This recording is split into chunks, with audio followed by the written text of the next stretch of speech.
Hey everyone, so great to see you again. It's Judy from Coffee, Cookies, and Books, and what we're going to talk about today is Book of the Month and Aardvark's May selections.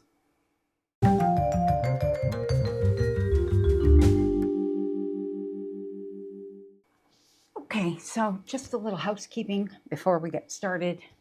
And by housekeeping, I mean things that I forgot in my May TBR video. It's just a couple of small things, but I did want to mention them. Super important. I am participating in the month of May in the Escape the Readathon from At Books with Lexi. So I'll pop all that up, and there will be links down below because you can join at any time. It is a team-based competition readathon where you read to escape a spaceship. It's going to be a lot of fun this year. I participated last year. It was insanely crazy last year. So what she's done is I think that she's kind of simplified it a little bit more, toned it down a bit, and the prompts to me are super, super easy. So very much looking forward to that. So that's starting as of today. I'm filming this on May 1st. This video is going to go up, I think, on the 4th, which is the Monday, first Monday in May. So you guys are going to get this, and hopefully you guys will join. I am on Team Scientists, and the three team leaders are Deja from Deja's Book World, Heather from Books and Heather, and Sarah from Wicked Reading. So there are three people that I actually follow, and so as soon as I saw that they were leading a team, I'm like, I'm going to join their team. There's actually a lot of the booktubers that are leading the teams that I do follow, but in this particular case, I follow all three. So I was like, okay, that's like Kismet, perfect team for me. So I did want to mention that. And the other reason I wanted to mention it is because one of the books that I got from Aardvark in April was Japanese Gothic. So I will be reading that added to my TBR. Because I did get through a certain portion of the arc. So I'm going to finish reading the book, which is more than 50% in the month of May towards my team. So that's the one thing. The other one is, of course, the Caretaker, which is going to be we're going to talk about in May's video. So I will be including that in my TBR. I think I did include it.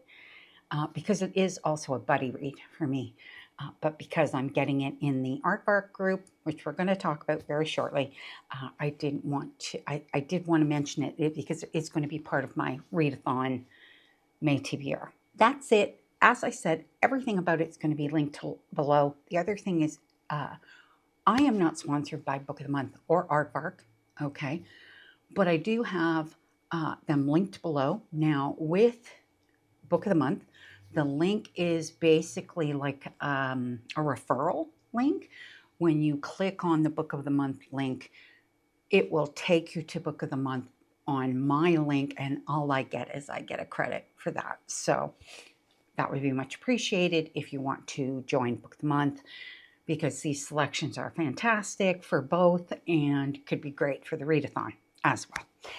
The other one is Aardvark. So with Aardvark, you basically go in, you sign up. There is a link below for them. You sign up, you tell me what email you signed up with them, what you used, and then I just email them and I let them know, and then they give me a credit for that. So I do get credit for both, but it's not like a sponsorship or anything of that sort. So I did want to mention that because those links are below. Okay, so I think that that's it.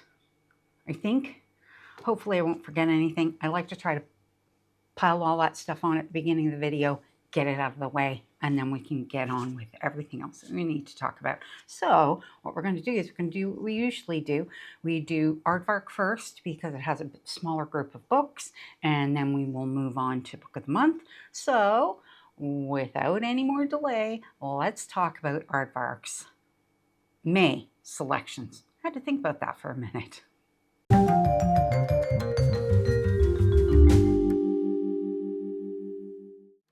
Okay, so we're going to go on and we are going to talk about Aardvark has. Aardvark has its typical 6 great books to choose from.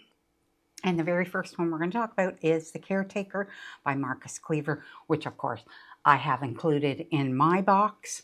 And this is a supernatural horror about a young woman who accepts a caretaking job from Craigslist, only to discover the position has consequences far greater and more dangerous than she ever could have imagined. So I believe that this book has a similar structure and is written in a very similar way to We Used to Live Here, but it is a completely different story. So I'm very much looking forward to reading it. It says, at a glance, is what they've got here, you'll scream at the main character. Don't read before bed. Beware of Craigslist jobs. It's like, yeah, that goes without saying, right? That's pretty funny. Okay, so it says why they chose it. The Caretaker is a perfect spring read. If spring gets you in the mood for psychological horror designed to make you feel like you're going crazy. It's a wild dip into the brain of someone with psychotic delusions where you start to wonder, are the delusions real, or are you just starting to drift into the lull of their false reality? So I think that it is kind of one of those things where you have an unreliable narrator in your book, which was very much like the first book that he wrote was like that too. So it says, does the house prey on the vulnerable, traumatized people, or are they simply victims of their own paranoia? So that's that content warning. Say, suicide, suicidal ideation, violence towards animals. So good to know all those things going in. And yeah, I included it because of course I did. And as I said, I am going to be buddy reading this one in May with my friend Amanda from Amanda's Booktopia. So very much looking forward to that. Okay, next one is also one that I did order, and I was really keeping my fingers crossed based on Aardvark's Instagram clues that this was going to be one of the books. I was really hoping, and sure enough, it came up. So I'm very excited because I want to read this one. It's The Girl with a Thousand Faces from Sunyi Dean, and this was also, I believe, Broken Binding did a sci-fi and fantasy edition of this. I think is in their May box that's going out. I didn't want a special edition of it. I was like, let's see what happens. And if Aardvark hadn't done it, I probably would have bought just a paperback of it, but I would have gotten it at some point. So this is a fantasy. It's gothic, it's historical, and it includes a cat. It's not super long. It's only 320 pages, which I think is really great. It's a stunning gothic tale set in historical Hong Kong that meshes ancient myths with local legends into a haunting story of ghosts, grief, and women who will not forgive. So at a glance, avoid spoilers. So that's one of the reasons I'm not going to read on because I don't want to give it too much away. Calhoun walled city setting. Chinese folklore, and includes a ghost cat. Why they chose it, our includes cat tag isn't quite sufficient for this novel, which includes an adorable red-eyed ghost cat named Bale, whose tiny body shapeshifts into a menacing clawed leopard when threatened. Are you convinced yet? I thought that was really cute. And the content warnings say child death. And that one sounds really good. Can't wait to read it. All right, next one is John of John by Douglas Stuart. So this is a early release. It's coming out at some point in May. They don't always put in the release dates in here. No Book of the Month usually will give you the release dates, but we don't have one for this one, but know that it is coming out at some point in May. It is literary LGBTQIA+, and includes a dog, 416 pages. From the book-winning author of Shugi Bane and Young Mongo comes a vivid, moving, and beautifully crafted novel following a young man returning to his Hebridean island home, a portrait of a close-knit community and a fraying family, of a father's expectations and a son's desires. So it certainly sounds very family literary oriented. At a glance, it's fathers and sons set in Scotland, which is nice. That's a different setting. Slice of life and character driven. So heavy character story. There are no content warnings for that one. Okay, the next one. Now this next one is one that there were two that I had sort of considered. This was one of them, okay? And that's because when I did my May releases videos, or May or April, I don't know which one this one was on one of them, and I thought it sounded adorable, okay? So that's why when it came up with this, I was like, that sounds really good. But I want to wait to see what people think of it, okay? And it is Cherry Baby by Rainbow Rowell. And it is contemporary and includes a dog. Okay, the synopsis is Rainbow Rowell returns with a breathtaking, honest novel about a woman who lost everything and isn't sure she wants it back. Everybody knows that Cherry's husband, Tom, is in Hollywood making a movie. Everybody knows that he isn't coming home. Tom is the creator of Thursday, semi-autobiographical webcomic turned best-selling graphic novel turned international phenomenon. Semi-autobiographical means there's a character in this movie based on Cherry. Baby, wide-hipped, heavy-chested, double-chinned baby. Cherry never wanted this. No fat woman wants to see herself caricatured on the page, let alone on the big screen. But there's no getting away from it. Baby looks so much like Cherry that strangers recognize her at the grocery store. So it goes on from there, but then she kind of flips the script a little bit and something happens and it goes from there. So I don't want to give it all away, but it says, so at a glance, Midwest representation includes a giant dog, which happens to be the husband's dog, for Calvin and Hobbes fans and complicated marriage. Let's see. The content warning is there's fat phobia in it, which I think you kind of get from that little snippet that I did read. So I did think it sounded good, but I do want to see what some of the people that I follow, because there are some people that I know that have read from this author before and who will be reading this. So I'll wait and see what they think. Okay, next one. This one is one that I definitely considered, but none of the thriller booktubers that I follow have mentioned this yet. So I want to wait and see what happens. And it is 5 by Ilona Bannister. And it's, as I said, it's a thriller. It's only 240 pages. So it's not super long.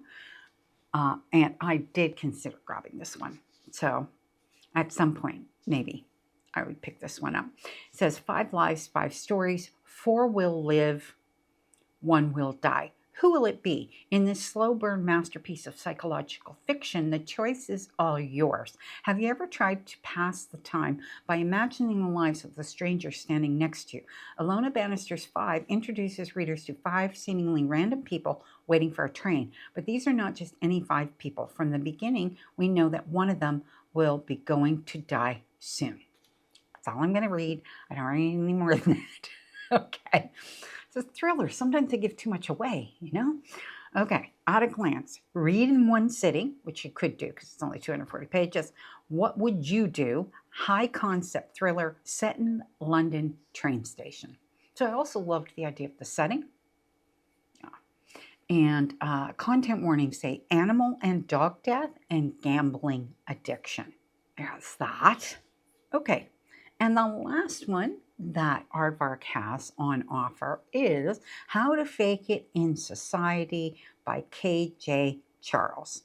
So this is a romance, it's historical, and it's LGBTQIA, 320 pages.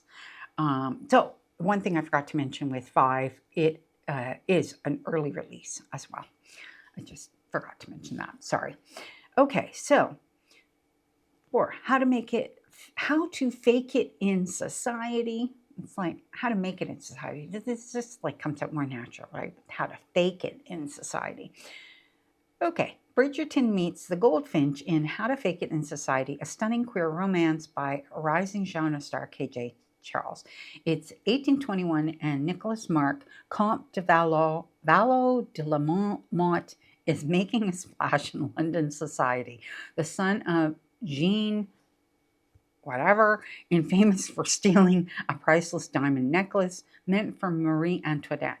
Nico hopes to restore his wronged mother's reputation if only he can raise the funds, but he must operate with great secrecy because the Bourbon dynasty murdered his mother, and he fears for his life. At least that's what he tells Titus Pilcrow. Titus was a simple shopkeeper making and selling artist paints when he found himself suddenly married to an immensely wealthy woman who wanted to disinherit her nephew on her deathbed. As word spreads of his fortune, Titus finds himself a target of every scammer and beggar in London, including one Nicholas Mark. Okay. So it says, at a glance, Marie Antoinette scandal, art history buffs, queer Regency romance, diamonds are a con man's best friend. That's really cute. And it has a 3 out of 5 Open Door Spice rating. So that's something to keep in mind. And yes, so that's it for Aardvark. So what we're going to do is we are going to move on to Book of the Month.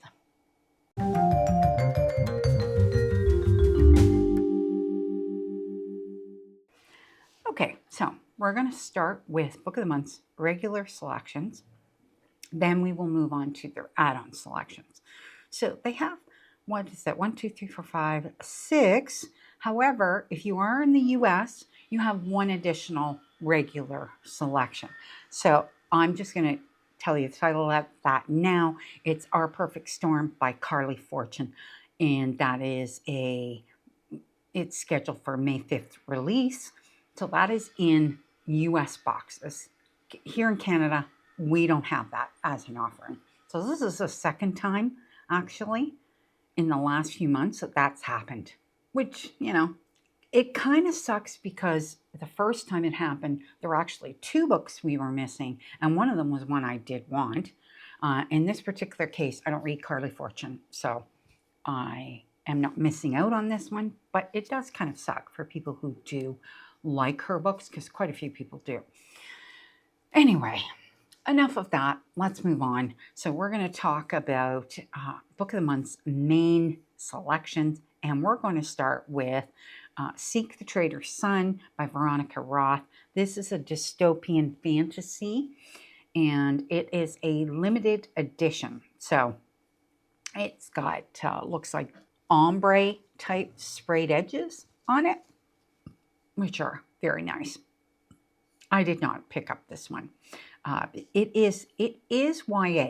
So for me, with fantasy, I don't love YA fantasy. I'm okay with some of it sometimes, but I don't love it. So I usually will pick this up from Book Outlet for sale, that kind of thing. So if I do feel that I want to try it after I've heard reviews from it or whatever, I'll get it in a much less expensive manner. So didn't pick this one up. I know that was kind of a long explanation, but the quick take is she doesn't care about glory, but when a prophecy enlists her to save the nation, she has no choice but to lead. So the good to know is it's 400 plus pages, movie-ish, multiple viewpoints, first in series. No idea what movie-ish means. I don't know. Is that related on how it's written? If anybody knows what that might mean, you let me know in the comments. That'd be great, because I have no clue. Okay. Why they chose it? Dystopia is back, and Veronica Roth is leading the charge. This rich, epic novel introduces a new dystopian society full of intricate politics, tense religious conflict, and subtle, heart-wrenching character development. The slow burn romance faction on the editorial team went completely feral for the relationship between the 2 leads, which is restrained and often complicated, but burning with suppressed desire and devotion. Roth's world building combines the most exciting aspects of fantasy and science fiction, from high-tech spaceships to heart-pounding sword fights. This is a world that's thrilling, magical, and dangerous. So it does sound like it has a bit of a sci-fi feel to it. This book contains scenes depicting sexual assault. So that is the content warning on that one. Okay, next is Dissection of the Murder by Joe Murray. This is a debut and it is a legal thriller, and I did pick this one up because everybody that I follow on the thriller side has loved this, and I like legal dramas, so I did grab this one. The quick take: when your client won't talk and opposing counsel is your husband, can you win the case without losing it all? Good to know. 400 plus pages, nonlinear timeline, multiple viewpoints, marriage issues. Why? Well, you know, her husband's the opposing counsel, so yeah, going to cause issues, right? Yeah. Why we chose it: we loved the underdog main character, an ambitious working class barrister whose troubled upbringing gives her an unconventional perspective on this life or death puzzle. The interpersonal drama is completely delicious. If you love a good piece of gossip, you won't be able to tear your eyes away from this married pair of lawyers facing off across the courtroom. Written by a former barrister, so this is the author is actually a former barrister. This book offers the ultimate insider's peek into the British legal world, from the 17th century wigs and robes to the most bitingly polite ways to take down your opponent. Love the sound of that. And there are no content warnings, so I think that one sounds fantastic. Can't wait to get it. Okay, next one is Canon, which is a literary fiction and an early release by Paige Lewis. And the quick take says it's absurd, earnest, and fresh. This fantastical epic with profits and battles is unlike anything you've ever read before. So the early release, it is releasing in May 19th. Is the release date if anybody wants to wait for that. It is 400 plus pages, multiple viewpoints, LGBTQ plus themes, and quirky. Why they chose it: if you put ancient mythic sensibility and modern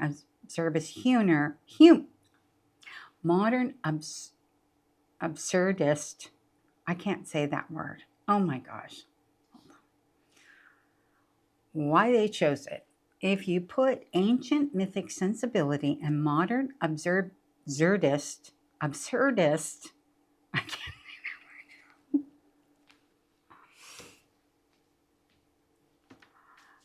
Why they chose it: if you put ancient mythic sensibility and modern absurdist humor into a blender with a dash of poetry, you'd get this odd, inventive book which cheerfully satirizes both classic myth and contemporary society. The freewheeling, fantastical plot refuses to be tied down by either literary convention or the laws of nature. Whales talk, oysters sing, and God arrives on Earth wearing a tracksuit. The story flips binaries of all kinds on their heads, from the non-binary protagonist to the tongue-in-cheek questioning of moral dichotomies. Okay, there's that one. Oh my gosh, it took me a bit to get through that. I don't know. Content warnings. This book contains mentions of suicide, so well worth mentioning that. Next book is Good Joy, Bad Joy by Mikki Brammer, and this is a repeat author, and contemporary fiction is what it's rated under. The quick take is: this warm-hearted novel proves that age is but a number when it comes to living the life you always wanted. Good to know is it's inspirational, light read, family drama, female friendships. Why they chose it is this book proves that it's never too late in life for a coming-of-age story. Joy's journey of self-realization and character development was inspirational as she finally became the woman she always wanted to be.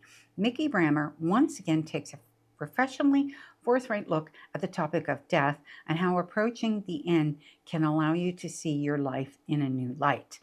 We won't name names, but some of us on the editorial team have always secretly longed to pull a fire alarm or steal a library book, and we found Joy's descent into petty crime hilariously satisfying. And there are no content warnings for that one. Okay, the next one is The Last Contract of Isako, and I did include this one in my box because I did really want to read it. And this is by the new one by Fonda Lee. It is sci-fi, and from what I understand, it is not a series. I think this is a standalone. I could be wrong, but I think this is standalone. Quick take. A fabled female samurai, a terraformed colony with a secret, a shocking murder mystery, retirement will have to wait. Good to know, 400 plus pages, action-packed, multiple viewpoints, non-linear timeline. Why they chose it: this book combines the best elements of a space opera and a detective novel. The stakes are high, the swords are sharp, and the menacing, slow-burn mystery keeps us breathlessly turning pages. The emotional journey of the middle-aged protagonist, a jaded company loyalist who begins or questions her hard-earned legacy at the end of her career, felt fresh and unique. The gritty, cutthroat setting of the Akilo space colony captured our attention immediately, exploring the deepest frontiers of corporate power in the world where retirement means death. So yeah, there's that. No content warnings for that one. And the last regular selection that I have is The Burning Side by Sarah Damoff. This is contemporary fiction and an early release again. Again, it's a May 19th release for anybody who just wants to get it outside of Book of the Month. The quick take is: when their house burns down, a crumbling couple must rebuild their entire understanding of what home really means. Good to know. It's emotional, family drama, multiple viewpoints, and infidelity. Why they chose it: Sarah Damoff's precise writing foregrounds the beauty and grief found in the quiet, realistic moments of everyday life. The thorny second-chance romance between this married couple on the verge of divorce is increasingly suspenseful. We were holding our breaths every time they tentatively approached reconciliation. The complex portrayal of intergenerational relationships in the same household captures a delicate shift in the balance of power as adult children step up to take care of their aging parents. So that's it, and there are no content warnings for that one. Okay, so what we're going to do next is we are going to move on to our add-ons, and in this case they have 5 additional add-ons. So the first one is Homebound, which is a debut literary fiction by Portia, Elan. And the quick take is it's blending 80s nostalgia with far future dystopia. The sci-fi epic shows we're more connected than we think. The good to know is it's multiple viewpoints, LGBTQ plus themes, non-linear, and cerebral. The synopsis is it's 1983 and Bex can't wait to get the hell out of Cincinnati. She's 19, blasting her Walkman and hiding from the fact that her beloved uncle, the only person who understood her, is dead. But she has work to do. He left her a half-finished game to complete. One last collaboration to find her way out of loneliness. So I will leave it at that, and there are no content warnings for that one. Okay, next one is The Shippers, which is a romance, and it's by Katherine Center. And I believe that they have featured Katherine Center before. And it is an early release coming out on the 19th of May again. So the quick take is: getting wingmanned by your childhood best friend proves to be no smooth sailing in this heartwarming nautical rom-com. Good to know is emotional, fast read, a wedding, friends to lovers. I'm just going to leave it at that. It's a romance rom-com. Okay, next one is Red Belly Crossing by Candice Fox, and this is a mystery. And the quick take is: two estranged brothers, one dark truth, Will it bring them together or tear them apart for good? The good to know is it's multiple viewpoints, action-packed, LGBTQ plus themes, and siblings. The synopsis: since a violent confrontation tore apart a family 5 years ago, brothers and fellow cops Russell and Evan haven't spoken a word to each other. When they're both assigned to the murder of a young journalist in the tiny town of Red Belly Crossing, their paths are forced to cross again. This was supposed to be the week Russell could repair things with his teenage daughter, and instead he has to drag her on a murderous ride into the middle of snake-infested nowhere. For Evan, this case is exactly what he needed: a high-profile investigation that will give him the chance to rebuild his career after a terrible mistake that nearly ended it. Then a dark discovery leaves Evan with only one way out: to bury the truth Russell is so determined to uncover. So, yeah, content warnings say this book contains scenes depicting child abuse and mentions of suicide and sexual assault. Next one is Delusions. It is a memoir by Cassie David, and the quick take is it's 30, flirty, and thriving. More like 30 worried and over it, says Cassie David in this essay collection. So good to know is it social issues, laugh out loud, snarky, coming of age, and it's beginning with her 29th birthday and ending with her 30th. Cassie tries to mature in the span of 1 year. Along the way, she reflects on the delusions that laid waste to her 20s and reckons with their consequences now that the specter of the new decade is looming. So that's that one. And then the very last one is Happiness and Love by Zoe Dubno. And this is literary fiction, and it is a debut. Okay? The quick take: no one's safe from the biting commentary of an anonymous narrator in this literary debut about the NYC art scene. Good to know it's snarky, based on a classic, writer's life, no quotation marks. I'm not sure what that means either. Years after escaping New York and the center of its artistic world, a group of self-important, depraved, and unscrupulous artists, curators, and hangers-on, our narrator is back in town. With no plans to see anyone she once knew, she's wandering around the Lower East Side thinking about the recent death of her former best friend, Rebecca, when she runs into Eugene, one half of the artist-curator couple at the heart of her old social set. Despite her better judgment, she accepts his invitation to dinner, and though the party is held only hours after Rebecca's funeral, it's not a memorial to Rebecca, but a dinner held in honor of a young, newly famous actress whose lateness delays the party by hours. That's all she got. Okay. All right. So that's it. That is everything for both Book of the Month and Aardvark. So some really great selections there. Now, you might have noticed that I didn't get a full box. I only got 2 main selections, and the other selection that I did grab, I wrote it down here, is a backlist from Alex North called The Shadows. So that was something that I wanted to grab from Book of the Month as well, because I like Alex North's writing, and it happened to pop up, and I was like, oh, you know what? I'm going to pop that into my box. So I only ended up getting 3 books this time around, and from Aardvark, I only grabbed 2.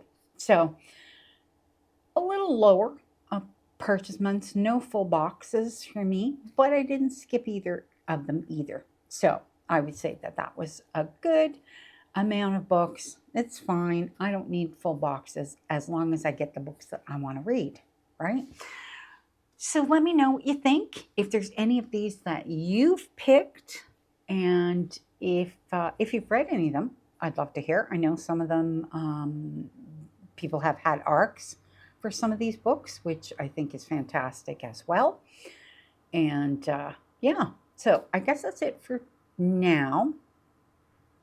I'm just listening to a really loud truck that is right outside the window and is completely distracting me. And I hope that doesn't come through too much on the video. So I am going to end the video here because we've got that truck outside, and the next video that you're going to see from me will be my April reviews. Okay? All right. So everyone have a really great day, and we will see you soon.